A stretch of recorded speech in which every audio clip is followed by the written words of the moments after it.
Hello and welcome back. We're glad you're here. It is my pleasure to announce as our next speaker, Mr. Ken Simonson, the Associated General Contractors of America, or the AGC's chief economist. Ken Simonson has been the chief economist for the AGC since 2001. He provides insight into the economy and what it implies for construction-related industries through frequent media interviews, presentations, and the data digest. Ken has more than 40 years of experience analyzing, advocating, and communicating about economic and tax issues. I'm glad that's your job. Currently, he serves as liaison to the Census Bureau's Construction Data Modernization Working Group. He is a fellow and a past president of the National Association for Business Economics, and he is co-director of the Tax Economics Forum, a professional meeting group he co-founded in 1982. I would like to now invite to the stage Mr. Simonson presenting his 2020 forecast for building construction, rally, rotation, or retreat. Thank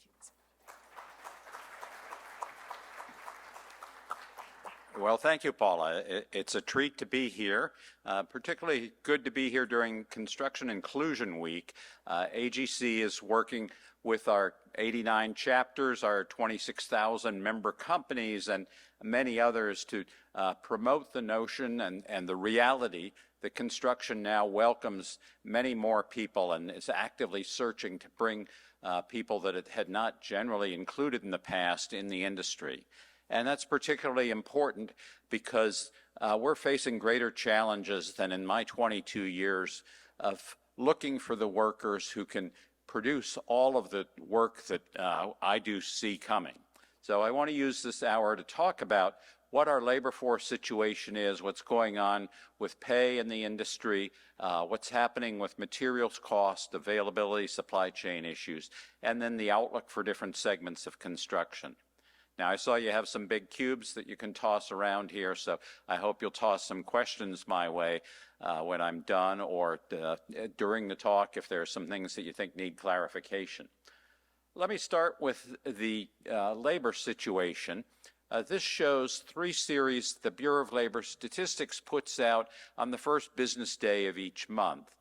The green line is that headline figure, total non-farm payroll employment, and all of these series are shown on a year-over-year basis. The blue line consolidates 2 of the BLS series, residential building contractors, that would be single-family home builders, and then general contractors who are doing mainly multifamily construction. And the red line tracks non-residential building, specialty trade, and heavy and civil and engineering firms. At the beginning of the pandemic, you can see that all 3 lines dropped very steeply in tandem. Construction came back a little faster than the overall economy as people were able to leave their homes and go out and buy new ones or add to the ones that they were in, as projects that had been stopped by owner's preference or government order were able to resume. But then non-residential construction employment stalled for a full year from June of 2020 until August of 2021. It's been catching up, and you can see at the far right, in the last year, it's been adding jobs at a faster rate than the overall economy. From September of 2022 to last month, non-residential construction employment grew by 3.5%. compared to 2% for total non-farm and a little less for residential. Now, the surprise to me here is not that non-residential is doing well, although that is a challenge that I'll get to in a minute, but that residential construction is still adding workers. How can this be when we've seen a big drop-off in single-family construction? I think it's because multifamily is still running very hot. This morning, we got figures from the Census Bureau that showed that for the 4th straight month, the number of multifamily units under construction was near an all-time high in a series that dates back 54 years, about 1 million units across the U.S.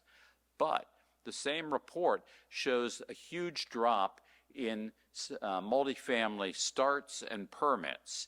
So I think when these current projects finish up, we will see a big drop-off in the multifamily side. Why is there such a disconnect? Well, partly it's because of the supply chain problems hitting multifamily, but also hitting non-residential building construction.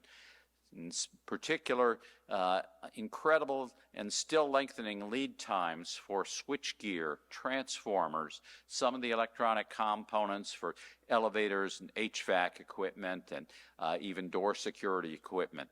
And in fact, if you're experiencing supply chain problems, I definitely want to hear about those. Well, let me move on to how things look state by state. We'll get the September figures this Friday, and also figures on 358 metro areas. And this map is quite green. 45 of the 50 states had an increase in construction employment from a year ago. And I'm confident September will look similar, because we've had similarly green maps for several months in a row. However, it really understates how much demand there is for construction workers. There's another series from BLS called the Job Openings and Labor Turnover Survey, or JOLTS, my favorite acronym for a data series. The blue line here shows the number of job openings on the last day of a month, in this case August, in the entire history of the series, which goes back to 2001. And you can see that for the last 3 years, there's been about 360,000 job openings on that last business day of August. The red line shows the number of people hired in construction during the entire month of August. And naturally, you'd think that in a 31-day month in the heat of summer, there'd be a lot more hires than there would be openings on a single day. And that was true for the first 15, 18 years of this series. But lately, hires have been pretty stagnant in that range of just under 400,000. And in fact, for the past 3 years, openings have roughly matched hires. So the takeaway for me is that contractors wanted to hire twice as many people as they were able to bring on board. Why can't they do it? The unemployment rate in construction has dropped to below 4% in August. Now, it does vary from month to month, but the graph looks pretty similar when you take a single month and go back. This is the September graph. We do have September figures for employment, unemployment, and wages, just not for the openings and hires yet.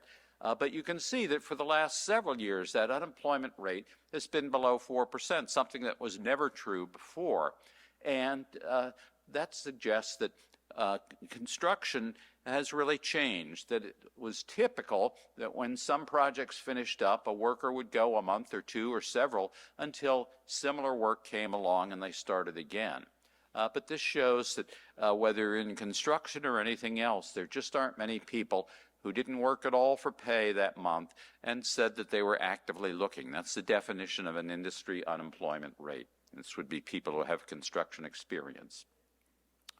AGC does a survey every summer to get more detail on what's going on with construction employment, wages, and recruitment. And it's sponsored by Autodesk. This year we got over 1,400 responses, and I'll just show you a couple of the key results. First, we asked, did you have a job opening on July 1st? 85% of the firms that hire craft workers said yes, they had an opening. Of those, 88% said that those positions were hard to fill.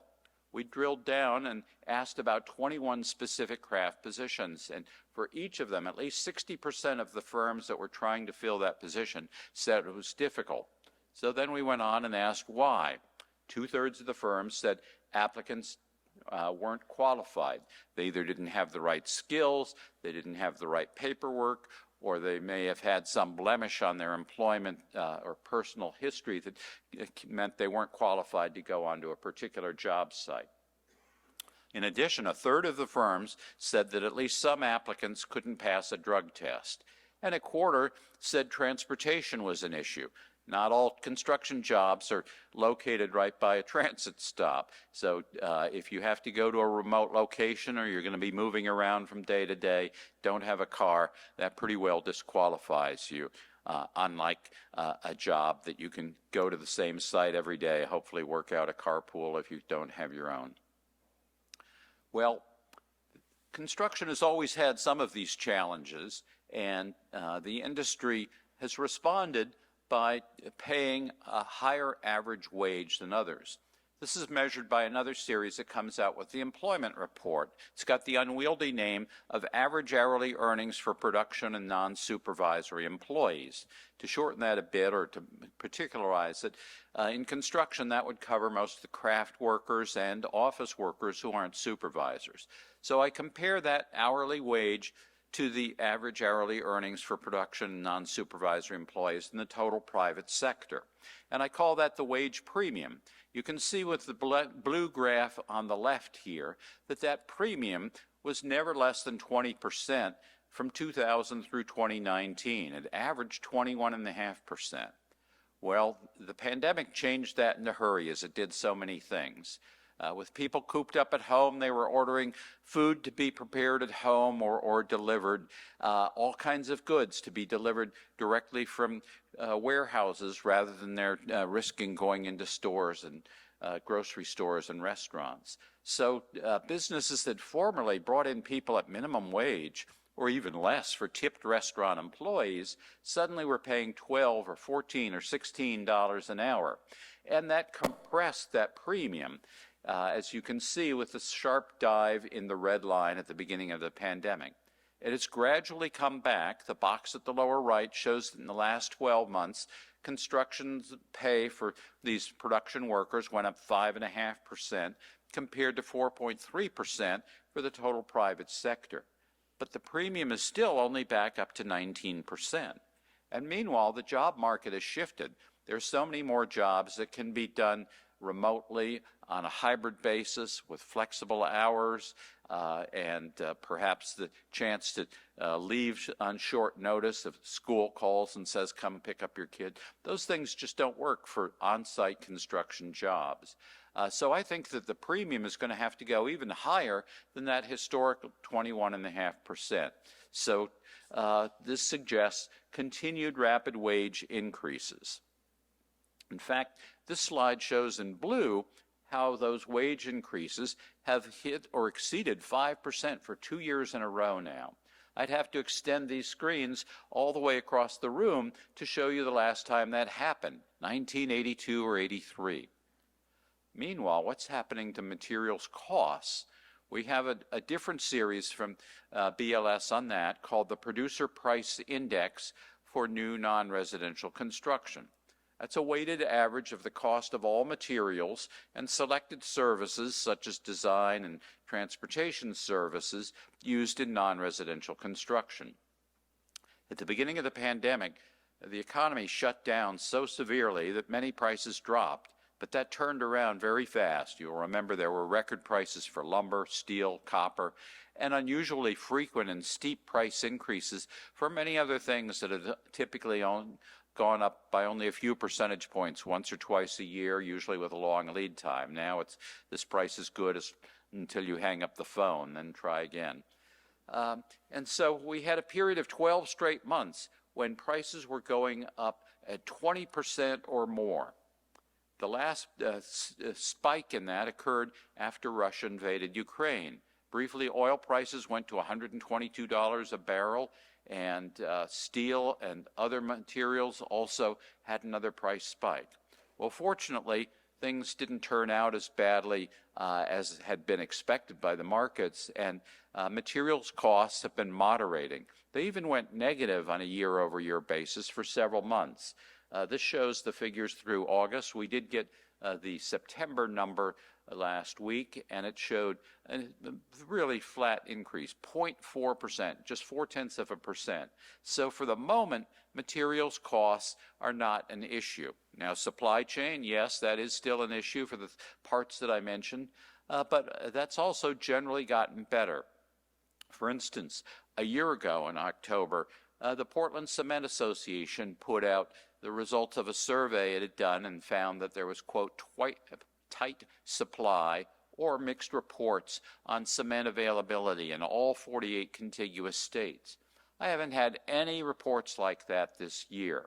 The only cement product that I've heard about was when I was in Washington State last month and heard that WashDOT is under court order to do so many fish access projects that there's a huge surge of demand for precast concrete just in that state. But I've brought this up at the National Precast Concrete Association convention last week and at other meetings, and even precast, not an issue. Certainly ready mix, people are no longer on allocation. They can pretty well schedule the pours and get them when they want. The truck drivers, much more available than they were a year ago. So for now, most supply chain issues have gone away and materials costs have moderated.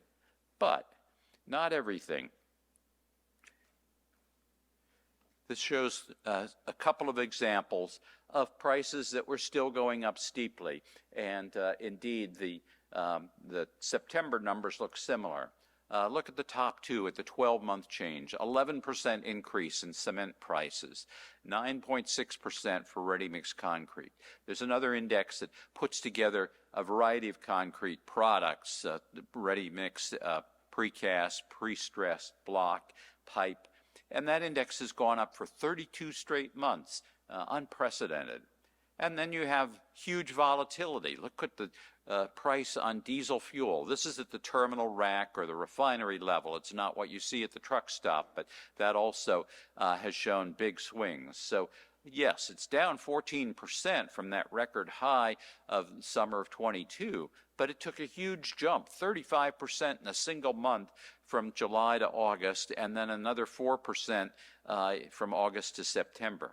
Fortunately, the weekly survey by the Energy Information Administration shows diesel prices have come down at a fairly good clip for the last 3 weeks, but just keep in mind that these things can change a lot. And this morning I was watching CNBC and saw that crude oil futures were hitting their highest level in a year plus. So that typically flows through to diesel prices pretty fast, gasoline prices also. And then subcontractors, quite naturally, are passing through their higher materials costs, their labor costs, and when they're in demand, something extra if they can get it. Well, this complicated slide takes that materials cost increase, subtracts the change in bid prices. As a representative of the construction industry, it's not good for keeping me out of jail to ask about what contractors are charging or make any recommendation about that. But fortunately, BLS does ask contractors, what did you charge to put up a particular building? They ask a large sample of contractors about the same building that they asked them about a month ago and a year ago.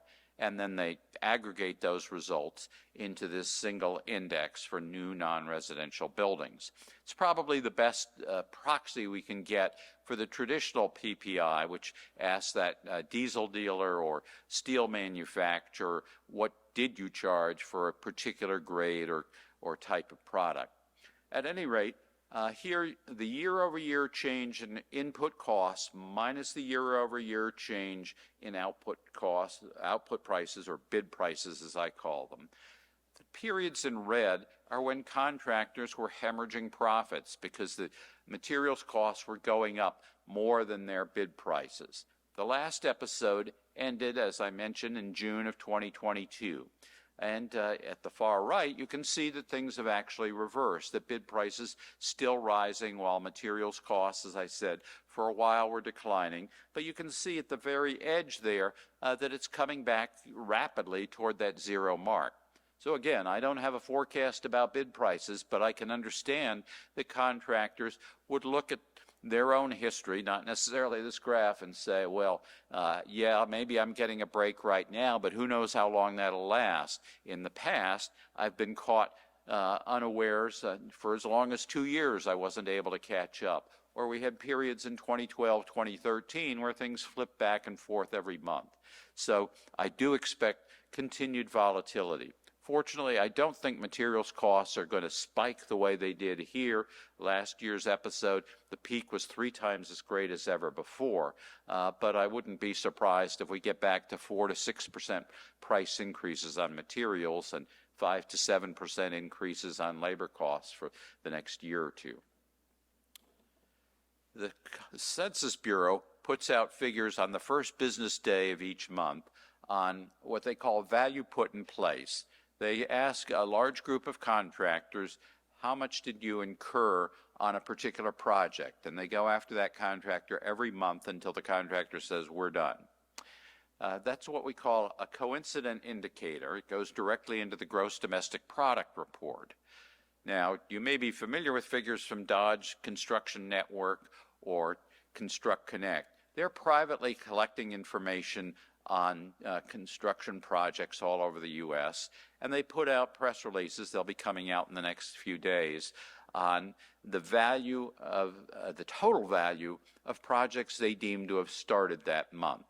So that's what we call a leading indicator. It suggests what's going to happen in the coming months, although not perfect. We've already had announcements in the last month from both Ford and GM that they were hitting the pause button at a minimum on a couple of giant EV plants that they were going to be doing in Michigan.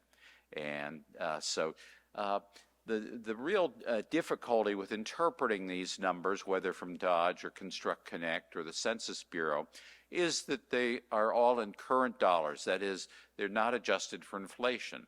We don't have a single deflator that works for houses and hotels, highways, hospitals, and so forth. So we're left wondering how much of this 7% increase in total construction spending was new housing units, hospital rooms, highway lane miles, etc. How much of it is just inflation? At any rate, the picture does look pretty good. All these non-residential categories are in the black. Well, this is from the press release, but on the census website, you can actually get detail on over 170 non-residential categories. I'm not going to burden you with all of those, but here are some examples. Let's start at the top.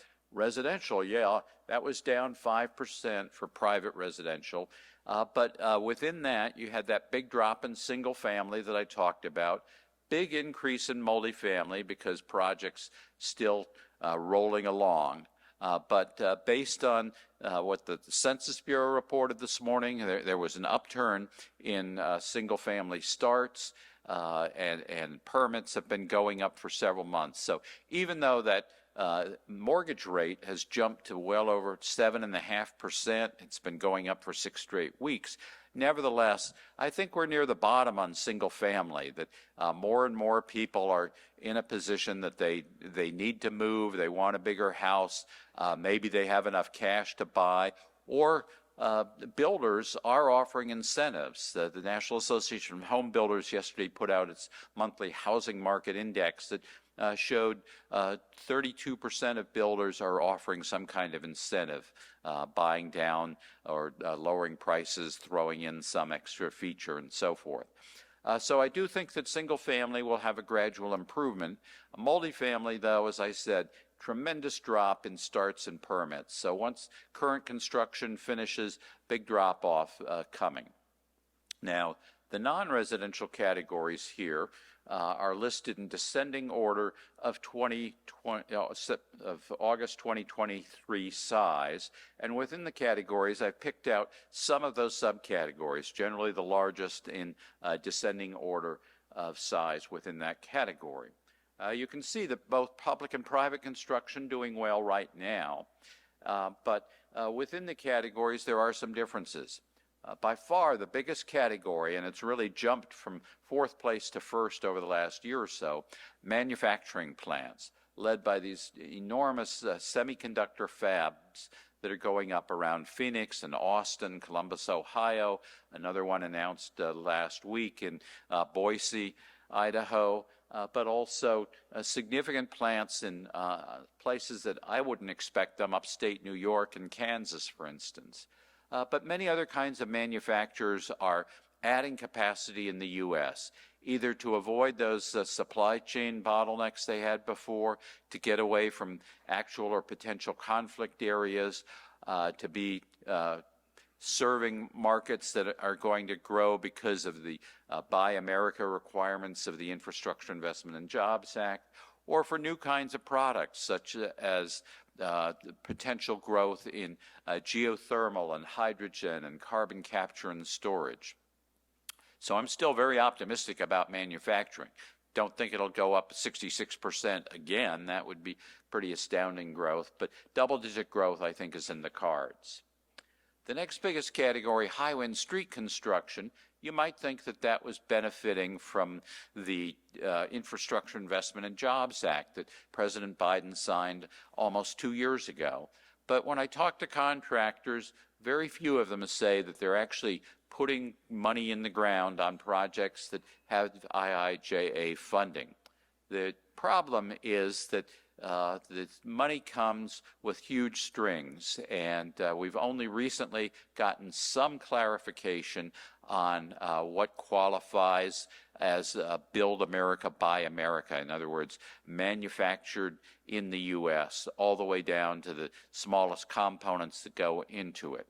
And without that clarity, contractors aren't willing to go ahead on a project if they think they may have to tear it out or pay a big penalty.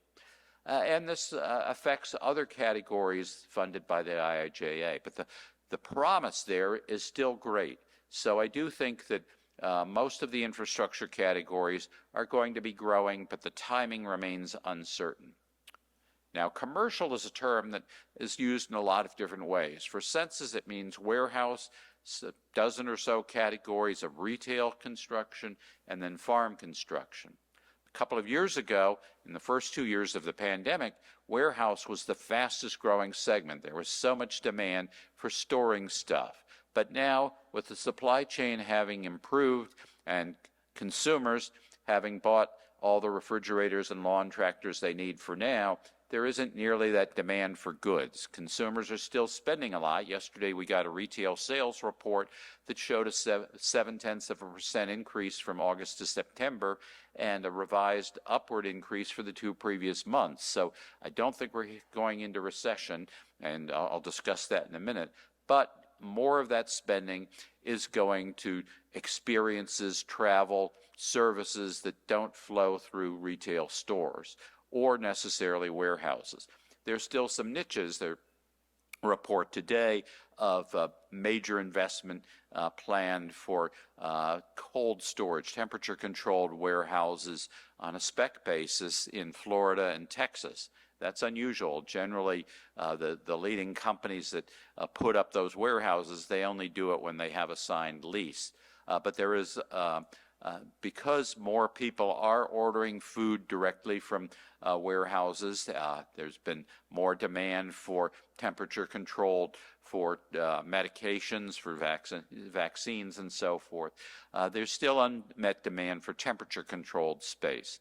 And then there's also a shift of where ships are delivering. Because of the congestion we had almost 2 years ago on the ports of Los Angeles and Long Beach, the labor unrest that was only recently settled, a lot of ship traffic has moved to East Coast ports, and there's a demand for warehouse space near Savannah and Charleston, for instance. But other parts of the country, vacancy rates are rising, rents are slowing, and I think warehouse construction will be coming down. Retail also doesn't look like there's going to be much demand for new retail. Again, exceptions. If you're in an area where population is moving to, there's likely to be at least some small retail. But most of the retail spending is tenant improvements and replacing one retailer with another. So probably not a lot of opportunity for your business segments. Moving down the list, power. For the Census Bureau, this means every kind of power generation, transmission, local distribution, but also what goes on around oil and gas wells. The wells themselves count as mining, but things on the surface are construction, and then pipelines. Well, as long as the Biden administration is there, I think that piece of the market is going to be very sluggish. But the alternative power, renewable energy, has tremendous prospects, partly thanks to the so-called Inflation Reduction Act that put in very generous tax credits, in fact, multiple layers of them for certain types of investments. But again, we need more definitive rules about what qualifies. And so investors are not going to be putting the money into many of these projects until there's more clarity on those IRS regulations. And then some of it remains speculative. Yes, we may have a carbon capture and storage industry, but right now the technology, the engineering, the geotechnical requirements aren't fully set. Another category, great promise, hard to predict the timing. Education, you can see growing on both the K through 12 and the higher ed side. I think, though, that higher ed has a fairly bleak future. The number of high school graduates keeps shrinking as the baby bust works its way through the grades. Adults who formerly went back to a college or university to get a new degree or certificate, they're able to find their choice of jobs with the job openings level still higher than it was before the pandemic, the unemployment rate at a virtually unheard of sub 4% rate for over a year. And then foreign students who had previously made the difference between a college finishing in the red or the black, because they're usually full pay, they haven't come back in the same numbers as before. So I think both in terms of demand for new classrooms and dormitories and ability to pay for them, many colleges and universities are going to be cutting back on construction spending. As always, some exceptions, big state universities and so forth, but not a healthy outlook. K through 12 schools, though, typically, the public schools are funded in some degree by property tax receipts, either for bond issues or for annual appropriations. And with the rise in house prices that we saw and still see in many markets, and other properties being added to tax rolls, many school districts are in good financial shape and putting more of that money into school construction or reconstruction. So I think for now that market is going to be healthy.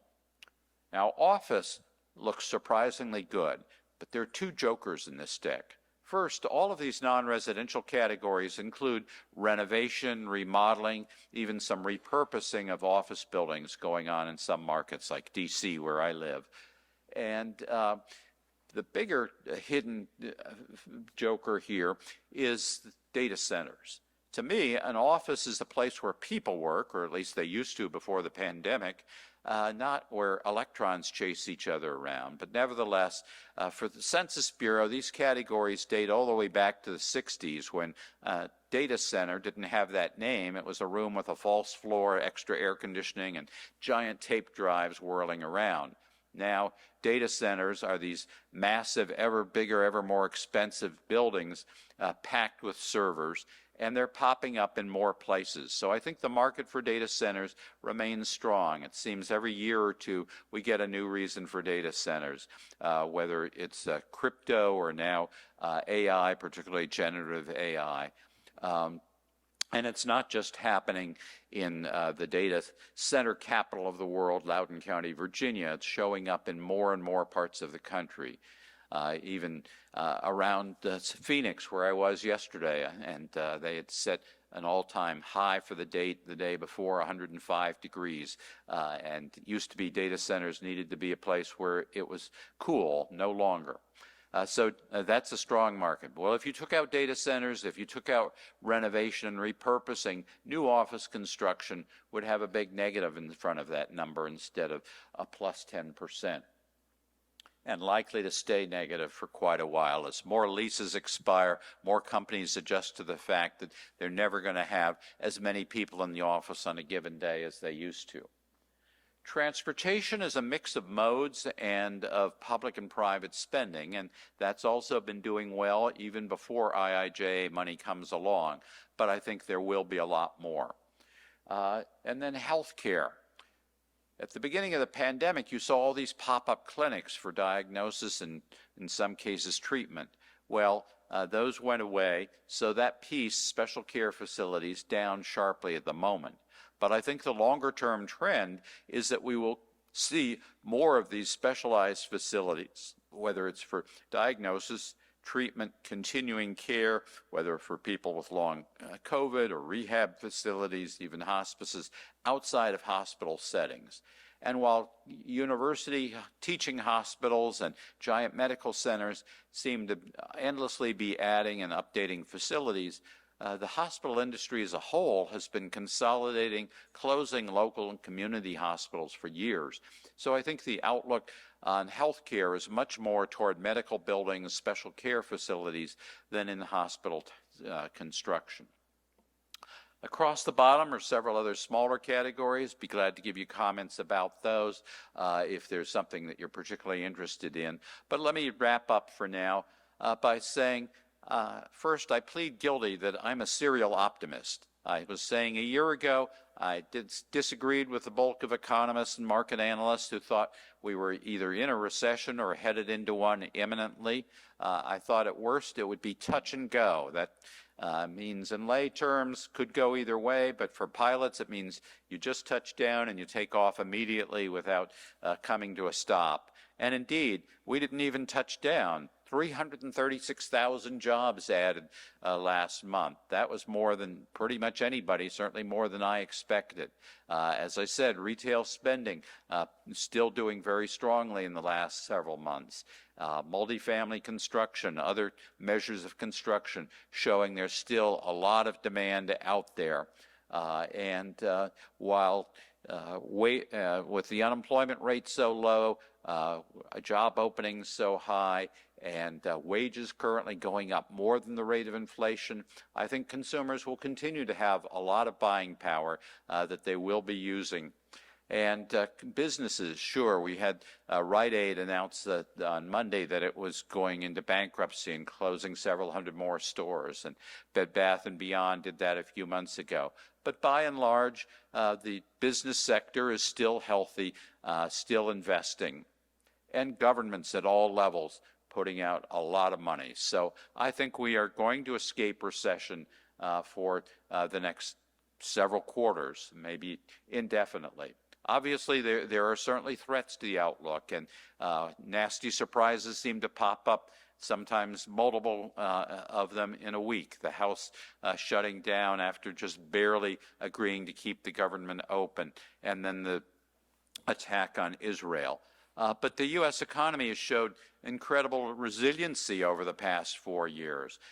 Yes, we had a brief and steep recession when COVID hit, but a very strong recovery that has gone on and has done better than other countries. And giant freeze in Texas knocked out plastic pipe production for a while. But again, materials costs have come back down. Supply chains have improved.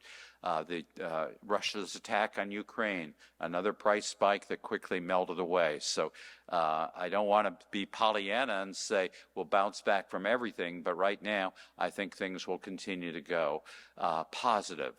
Now, for construction, things are clearly going to be shifting around. I already talked about how single family has dropped for a long time, maybe at a low point and ready to come back up, but multifamily poised to really shrink.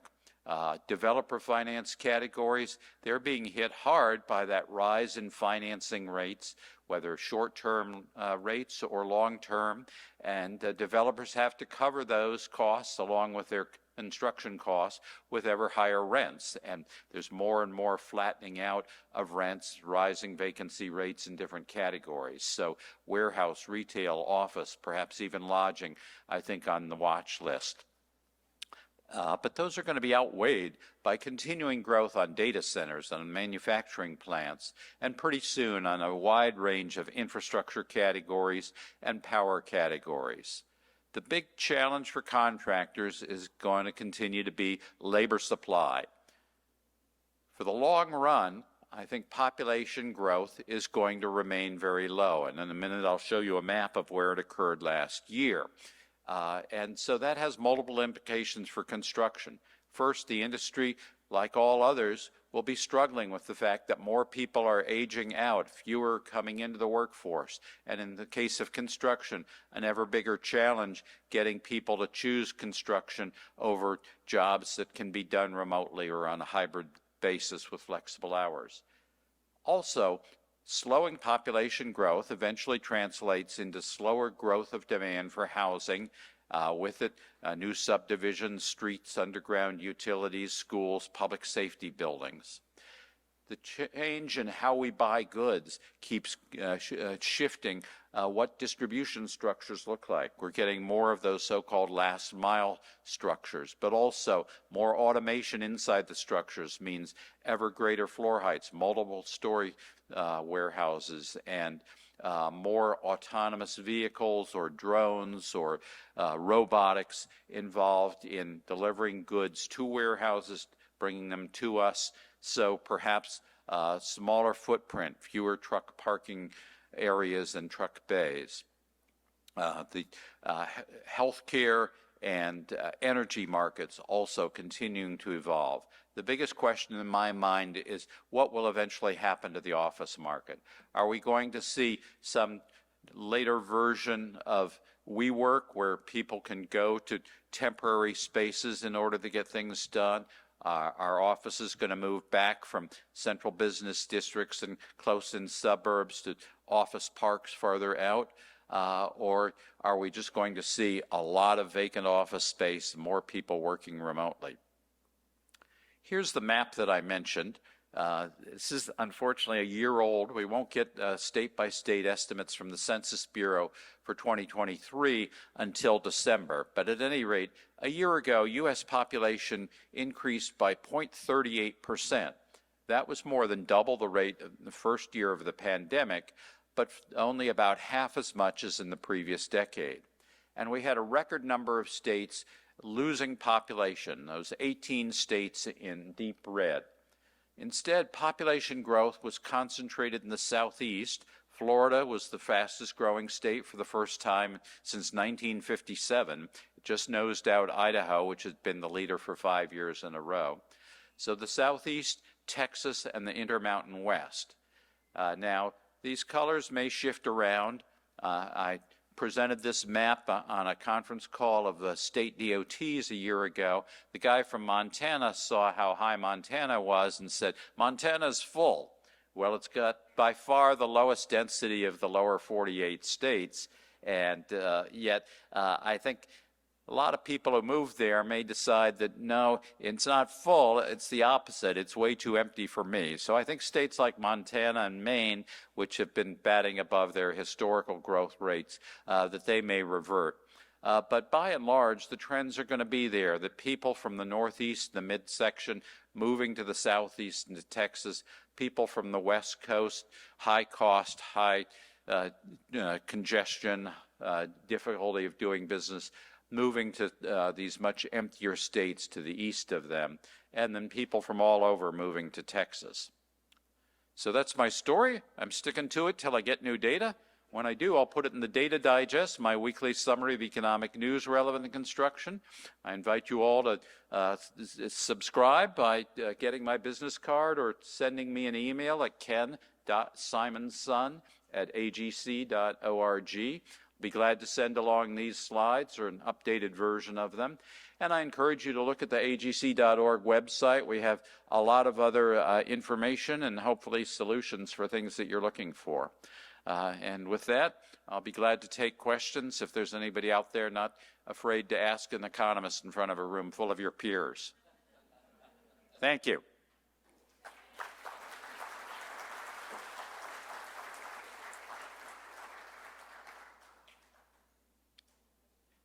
And yes, over there in the corner.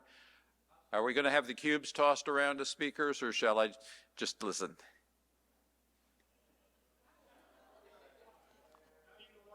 All right, good catch. So how significant of an effect do you feel the current high mortgage interest rates are going to have on single-family homes and the construction industry in general? Yeah, what impact do I think the current high mortgage rates will have on single-family homes and construction in general? I will say that while in general I am an optimist, I think that we are going to be stuck with higher inflation than the Federal Open Market Committee wants to see, and therefore I don't think they're going to reduce their short-term interest rate target for quite some time. The majority of economists, they keep pushing out that date, and pushing up what they call the terminal rate, the highest that the Fed will go. But nevertheless, there's still a lot of betting that by mid-2024, that rate will be coming down, and that would have an influence also on longer-term rates like the 30-year fixed mortgage. I'm dubious. Yes, we have seen quite an improvement in the consumer price index, and there's a slightly different rate, but that's a good, easy to follow one that generally tracks what the Fed is looking for. That rate came from a peak of 9.1% in that bad month of June 2022, down recently to, I think it's at 3.7%. But getting down that last percentage and a half that the Fed wants to see, that's going to be difficult. And so I think that we're going to be stuck with these mortgage rates, 30-year fixed rate, above 7%, may even go higher than the 7.57% we saw last week from Freddie Mac. But I think that we've already seen quite a few people being willing to pay all cash for houses. Part of the problem, it's really a two-part problem, that you have first-time home buyers, they can't get together enough monthly money to cover the monthly payment when the mortgage rate is so high, and insurance costs have certainly gone up. Incredible increases in Florida, for instance, and in California. Very hard to buy insurance in some cases. So those are major challenges. But the other big challenge is people with so-called rate lock, that they got mortgages at 3 or 4 or 5%, and they can't stomach the idea of giving that up and suddenly paying 7.5% for potentially 30 years or however long they expect to stay in that next house. But there is a third category, a growing group of people who have done so well on appreciation on their current home that they can afford to pay cash, or at least put much more equity in, and those monthly payments don't bite so much. Or people who their current income is high enough that they can go ahead and because their living situation has changed, they need to move for a job, or their family has grown, or whatever, they're willing to buy a house even at these high rates and perhaps get help from the builder. So for those various reasons, I think we've already experienced the shock from the big rate increases, and we'll get a little improvement on single-family construction. Now, developers, they don't pay the 30-year fixed mortgage rate. They're looking for short-term money until they can get out of a project. But with the scare that the banking system had last March, banks have gotten more hesitant to lend for real estate, commercial real estate, and those financing costs are biting even when a developer can get them. So that's why I think the impact is likely to be worse for developer finance categories than home builder selling to a single long-time buyer or a home buyer who's going to stay with it for a while. Long answer, sorry. Anybody else out there willing to catch a cube? Yes. Where are we going? Well, you're on my way.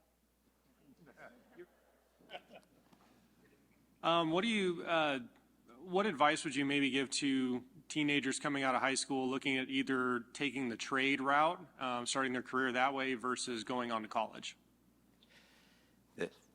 Clearly, there's no one right answer to that, although for a long time it seemed that guidance counselors and parents thought the only answer was college.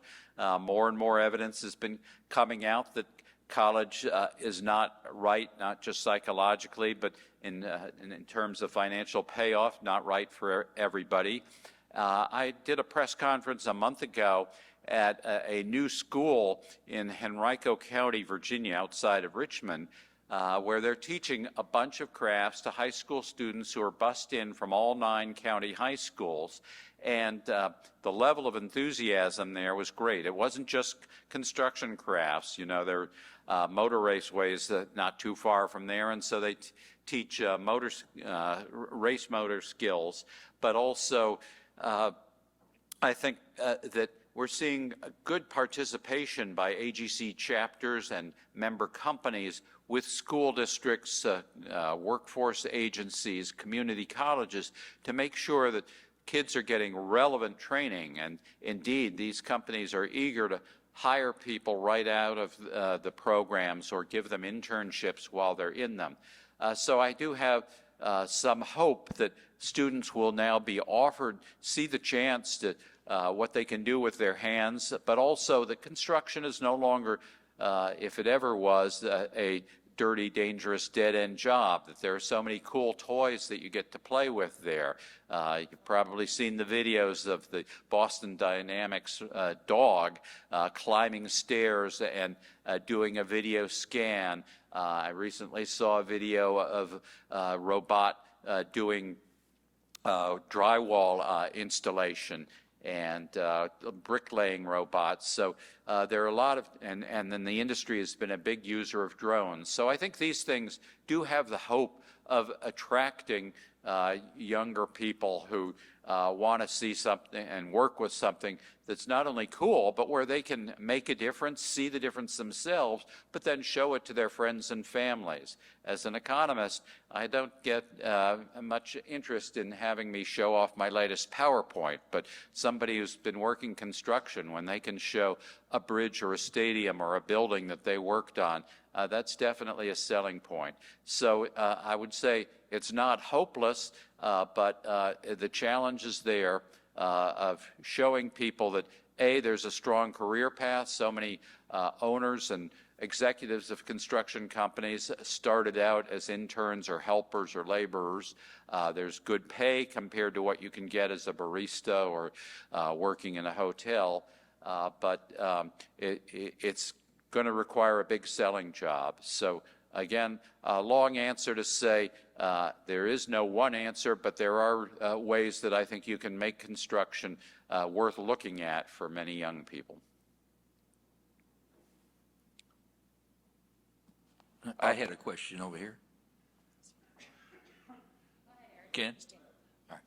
Oh, I'm sorry, yes. Yeah, earlier you mentioned the technology construction and data centers. Yes. I think you mentioned Arizona and also Virginia, and I was just wondering if you could see anything on the horizon of that type of construction in other areas. Oh, absolutely. No, I picked Arizona as an example of a state that didn't used to attract data centers because they were looking for low temperatures and low latency. So Virginia, while we certainly have our muggy summers there, nevertheless, it was sitting on the best internet connections in the world.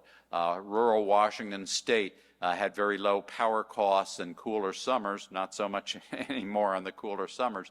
But the data center industry has evolved so rapidly that now they're able to cope with 105-degree temperatures and tightly packed servers. So that's really opened up the market to the entire country, I think, has good prospects for adding data centers. In fact, the challenge has moved from finding the best connection to finding the power. One reason that Loudoun and Prince William counties, Virginia, outside of D.C., are no longer a near monopoly is that Dominion Energy is having trouble delivering enough power to the new data centers, both because their existing capacity is used up and because residents don't want to see more power lines blighting their landscape. Amazon World Services announced that it was going to be spending, I think, $35 billion in siting data centers in Virginia, but in other parts. And just recently, they announced that they'd be putting $11 billion into the rural Louisa County, closer to Richmond. So just an example within Virginia, but again, many other states getting data centers, getting announcements of them. If you're interested in that market, there's a newsletter I look at frequently called Data Center Frontier that regularly announces the latest projects and has summaries of what's going on in different markets. Both Las Vegas and Reno have been hot markets lately, Salt Lake City recently. All right, well, I will be around through lunch. If you want to buttonhole me individually, be glad to talk to you and give you my card. And wish you a great conference and hope to see you again. Thank you.